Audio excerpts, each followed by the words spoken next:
तो जंग अभी भी जारी है और विलन अभी मरा नहीं। तो हम आज बात करेंगे अवतार the way of water film की। पर इससे पहले अगर आपने हमारा चैनल सब्सक्राइब नहीं किया तो चैनल को जरूर सब्सक्राइब करें। तो अवतार 2 में एक रिवेंज कहानी है और इस फिल्म को जिस तरह हमने एक्सपेक्ट किया था वही हुआ। सबसे पहले बात करते हैं फिल्म के डायरेक्टर की। जेम्स कैमरन ने काफी टाइम बाद एक फिल्म दी है और वो भी अवतार का दूसरा पार्ट। तो जेम्स ने कोशिश की है कि किसी भी तरह फिल्म सबसे हटके हो और उसने ऐसा किया भी है। जिस तरह अवतार फिल्म में पानी में सीजीआई का इस्तेमाल करना वो भी उस लेवल का, तो उसकी तारीफ करनी चाहिए। और जेम्स ऐसे डायरेक्टर हैं कि वो फिल्म बनाते वक्त किसी भी चीज का कॉम्प्रोमाइज नहीं करते, फिर चाहे खर्चा कितना भी हो या फिर कितना भी टाइम लगे फिल्म को बनाने में। और यही वजह है कि इस फिल्म को कम से कम 12 साल लग गए और इस फिल्म का बजट भी जो है ना वो 300 से $4 मिलियन है और ये one of the most expensive film की लिस्ट में शामिल है। तो अब बात करते हैं इस फिल्म की और कैरेक्टर्स की।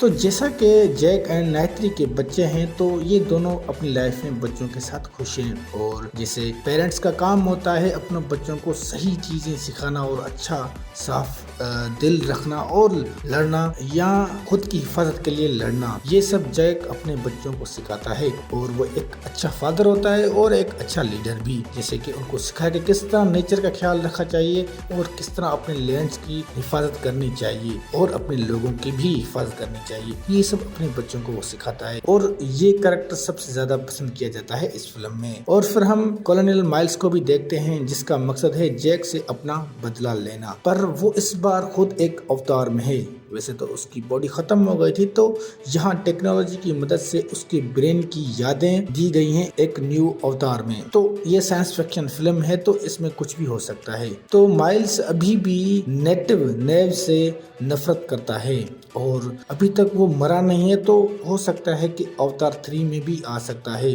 वैसे आएगा भी, मुझे पता है। तो इसका टाइम ड्यूरेशन 3 घंटे का है। तो इस फिल्म में ज्यादा से ज्यादा पेंडोरा वर्ल्ड दिखाई गई है जिसमें प्लांट्स आते हैं और समंदर में रहने वाले जीव। तो यही वजह है कि इस फिल्म में टाइम ज्यादा है।